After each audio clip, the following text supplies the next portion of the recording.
Pakyat tayo guys sa taas. So sisilipin natin yung tangke kung meron pang tubig. Pag wala ng tubig, yan. Yan. So ito pa yung tangke. Ayan. Sisilipin natin kung may tubig pa.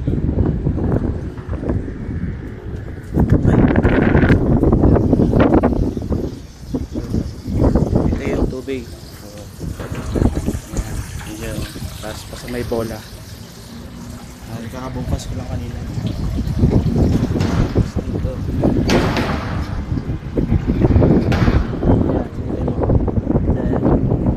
Ayan yun na lang tubig. Mababa na sa kalahati.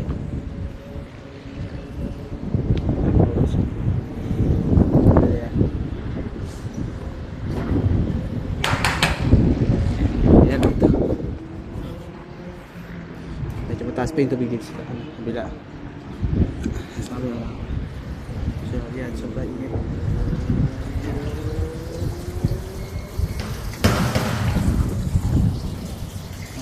Mababa na yung isang tangking tubig doon.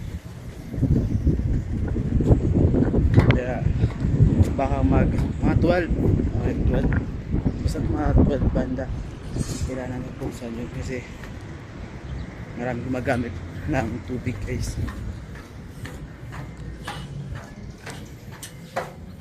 So, yun lang po and thank you for watching.